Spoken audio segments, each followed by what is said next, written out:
کھینچتے ہوئے petrol pump تک لے جائے تو پیٹ کے چمڑے اکھڑ جائیں گے.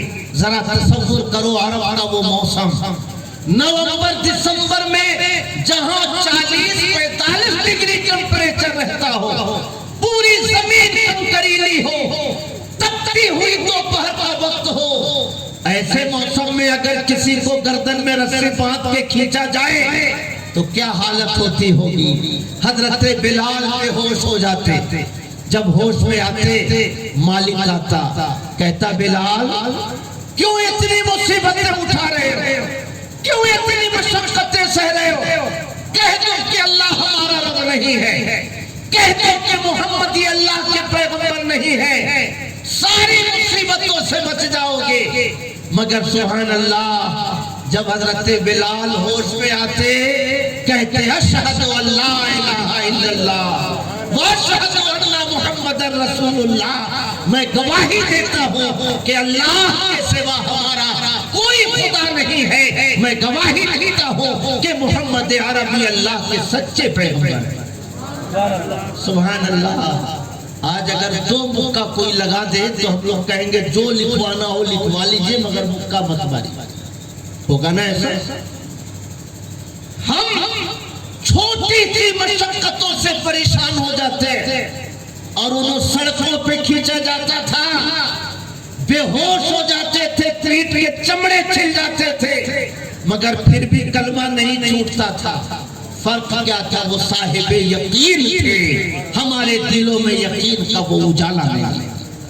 خبیب صحابی رسول ہے, ان کا جو مالک تھا وہ اور زیادہ ظالم تھا. آگ کے انگارے سلگواتا, جب آگ کی چنگاریاں روشن ہو جاتی تو حضرت خبیب کے جسم سے کپڑے ہٹاتا, اسی سلگتے ہوئے انگارے پہ ان کو لٹا دیتا تھا.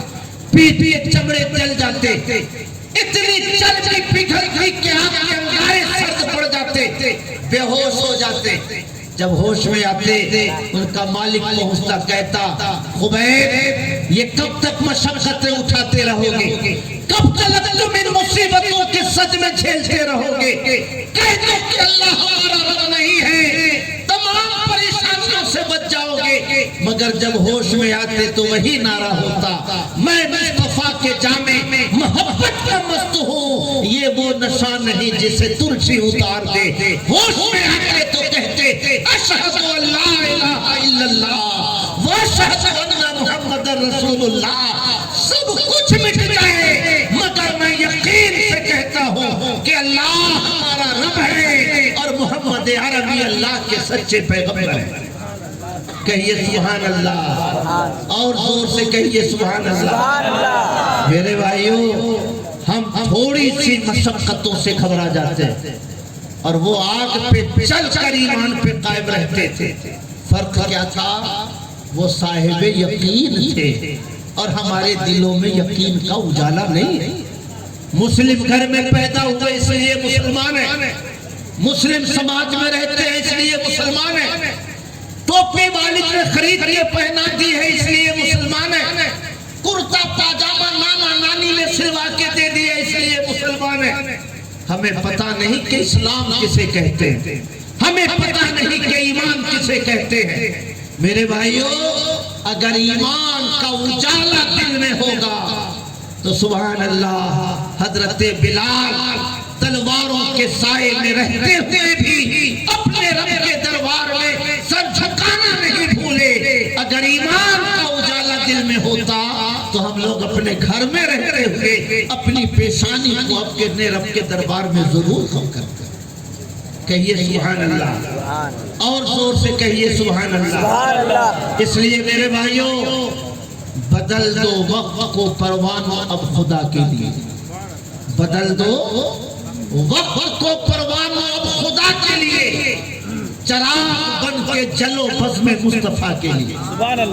دنیا کی قوتوں کو ہم لوگوں سے الرجی کیوں ہے؟ الرجی اسی لیے کہ وہ راستے بدلنا چاہتے ہیں, وہ منزلوں کو بدلنا چاہتے ہیں, وہ ہمارے یقین کا سودا کرنا چاہتے ہیں. مگر اللہ کا فضل ہے کہ اب بھی یقین کا کچھ نہ کچھ اجالا ہمارے سینے میں ہے. یہی اجالا ان کو کھٹکتا ہے, یہی اجالا انہیں پسند نہیں آتا ہے. اس لیے میرے بھائیو, ایمان کی حقیقت کو سمجھ لو گے تو کوئی عالم نصیحت کرے کہ نہ کرے, مگر تمہارا قدم مسجدوں کی طرف ضرور اٹھتا جائے گا. کوئی شیخ تمہیں نصیحت کرے کہ نہ کرے, مگر صبح اٹھو گے تو ہاتھ میں کلام الہی ضرور آ جائے گا. اگر یقین کا اجالا ہو تو کوئی تمہیں کہے کہ نہ کہے, مگر تمہاری زبانوں پر نبی کے درود کے نغمے ضرور جاری ہو جائے گا. درود شریف پڑھی. اللہم صلی علی سیدنا و مولانا محمد معدن الجود والکرم. اب ذرا یقین والوں کی باتیں سنیے. حضرت عمر فاروق دوسرے نمبر کے خلیفہ, پہلے خلیفہ حضرت ابو بکر اور دوسرے خلیفہ حضرت عمر. اس زمانے میں عیسائیت کے قبضے میں بیت المقدس تھا. آج کل جو یروشلم ہے وہ یہودیوں کے قبضے میں. امریکہ نے اپنا سفارت خانہ بیت المقدس کے قریب منتقل کر دیا, شہر یروشلم میں. پہلے تل ابیب میں تھا جو اسرائیل کی راجدھانی, اب یروشلم میں منتقل کر دیا. آج کل بیت المقدس یہودیوں کے قبضے میں. حضرت عمر کے زمانے میں عیسائیوں کے قبضے میں تھا. حضرت عمر کے حکم سے خالد بن ولید نے عیسائیوں کے ایک مشہور شہر پہ حملہ کیا. چند دنوں کے محاصرے کے بعد اللہ نے کامیابی عطا فرما دی. قلعے کا دروازہ کھولا گیا. جتنے اس میں عیسائی تھے وہ دھیرے دھیرے شہر کو خالی کر کے باہر جانے لگے. حضرت خالد بن ولید دروازے پہ کرسی لگائے بیٹھے. لوگوں سے پوچھا کہاں جا رہے ہو شہر چھوڑ کر؟ تو لوگوں نے کہا کہ ہم لوگوں نے یہ سوچ رکھا تھا کہ جس روز ہماری حکومت ختم ہو جائے گی ہم شہر چھوڑ دیں گے, اس لیے ہم لوگ شہر چھوڑ کے جا رہے ہیں. ایک ان کا جو مذہبی رہنما ہوتا ہے اسے دیکھا کہ جھولا جھکڑ اٹھائے ہوئے وہ بھی نکل رہے ہیں دروازے سے. حضرت خالد نے بولا یا ادھر آؤ, قریب ہے. پوچھا کہاں جا رہے ہیں آپ؟ کہا میں نے قسم کھائی تھی کہ جس روز میرے شہر کے دوسروں کا قبضہ ہو گیا اس روز میں شہر میں نہیں رہوں گا. حضرت خالد نے سامان کی تلاشی لی تو ایک زہر کی پڑیا ان کے سامان میں ملی. حضرت خالد نے پوچھا یہ کیا ہے؟ کہا یہ زہر کی پڑیا ہے. میں نے قسم کھائی کہ جس روز یہ شہر میرے قبضے سے